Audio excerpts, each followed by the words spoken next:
ನಮಸ್ತೆ students.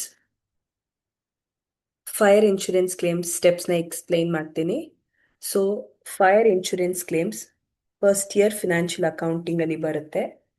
So five steps ಇದೆ fire insurance claims ಅಲ್ಲಿ.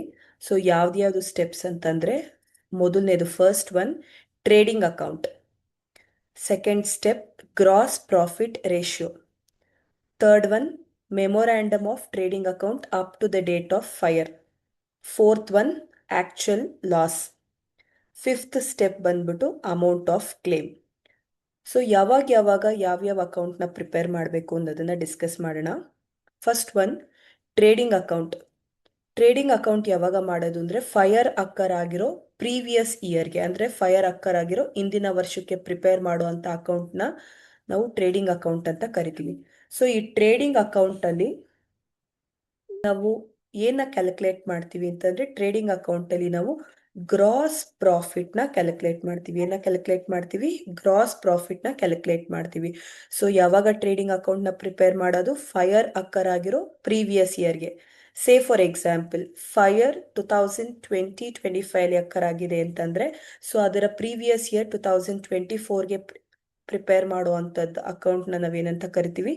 ಟ್ರೇಡಿಂಗ್ ಅಕೌಂಟ್ ಅಂತ ಕರಿತೀವಿ. So second step is gross profit ratio. Trading ಅಕೌಂಟ್ನ ಬೇಸ್ ಆಗಿ ಇಟ್ಕೊಂಡು ಸ್ಟೆಪ್ 2ನ ಪ್ರಿಪೇರ್ ಮಾಡ್ತೀವಿ. ಏನದು? Gross profit ratio.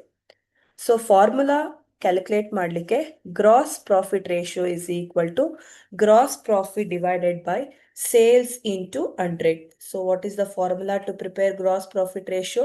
Gross profit divided by sales into 100.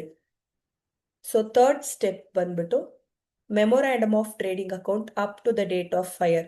Fire occur ಆಗಿರೋ ಡೇಟ್ ತನಕ ಪ್ರಿಪೇರ್ ಮಾಡುವಂತ ಅಕೌಂಟ್ನ ನಾವೇನಂತ ಕರಿತೀವಿ? Memorandum of trading account.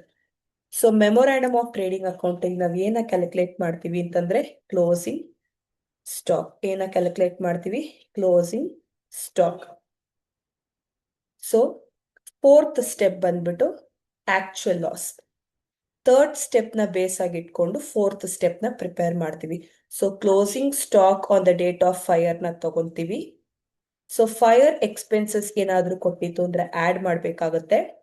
Goods salvaged. What is the meaning of salvaged? Salvaged ಅಂದ್ರೆ ಫೈರ್ ಇಂದ ಸೇವ್ ಆಗಿರೋಂಥದ್ದನ್ನ ನಾವು ಸ್ಯಾಲ್ವೇಜ್ಡ್ ಅಂತ ಕರಿತೀವಿ. ಸೊ ಸ್ಯಾಲ್ವೇಜ್ಡ್ ವ್ಯಾಲ್ಯೂ ಏನಾದ್ರು ಕೊಟ್ಟಿತ್ತು ಅಂದ್ರೆ ಮೈನಸ್ ಮಾಡಬೇಕಾಗುತ್ತೆ. ಸೊ ಸಿಗೋ ಅಂತ ಆನ್ಸರ್ನ ನಾವು ಏನಂತ ಕರಿತೀವಿ? Actual loss. ಏನಂತ ಕರಿತೀವಿ? ಆಕ್ಚುಯಲ್ ಲಾಸ್ ಅಂತ ಕರಿತೀವಿ. ಸೊ ಇದು ಫೋರ್ತ್ ಸ್ಟೆಪ್. ಲಾಸ್ಟ್ ಸ್ಟೆಪ್ ಬಂದ್ಬಿಟ್ಟು ಅಮೌಂಟ್ ಆಫ್ ಕ್ಲೇಮ್. ನಮಗೆ ಪಾಲಿಸಿ ಅಮೌಂಟ್ ಕೊಟ್ಟಿದ್ರೆ ಮಾತ್ರ ಈ ಫಾರ್ಮುಲಾ ಅಪ್ಲೈ ಆಗುತ್ತೆ. ಪಾಲಿಸಿ ಅಮೌಂಟ್ ಕೊಡ್ದಲೇ ಇದ್ರೆ ಸ್ಟೆಪ್ 4 ಅಲ್ಲಿ ಏನ್ ಆನ್ಸರ್ ಇರುತ್ತೆ, ಸ್ಟೆಪ್ 5 ಅದನ್ನೇ ಬರ್ಕೋತೀವಿ.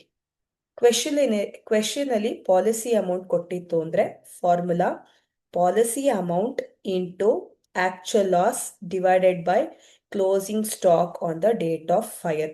ಸೊ ಪಾಲಿಸಿ ಅಮೌಂಟ್ ಕೊಟ್ಟಿತ್ತು ಅಂದ್ರೆ formula amount of claim is equal to policy amount into actual loss divided by closing stock on the date of fire. So actual loss ಅಂದ್ರೆ step 4 ಅಲ್ಲಿ ಇರುತ್ತೆ, closing stock ಅಂದ್ರೆ step 3 ಅಲ್ಲಿ ಇರುತ್ತೆ. First actual loss ಮತ್ತೆ closing stock ನ divide ಮಾಡ್ಕೊಂಡ್ಬಿಡ್ಬೇಕು. Policy amount ನ multiply ಮಾಡ್ತು ಅಂದ್ರೆ ಅಮೌಂಟ್ ಆಫ್ ಕ್ಲೇಮ್ ಆನ್ಸರ್ ಸಿಗುತ್ತೆ.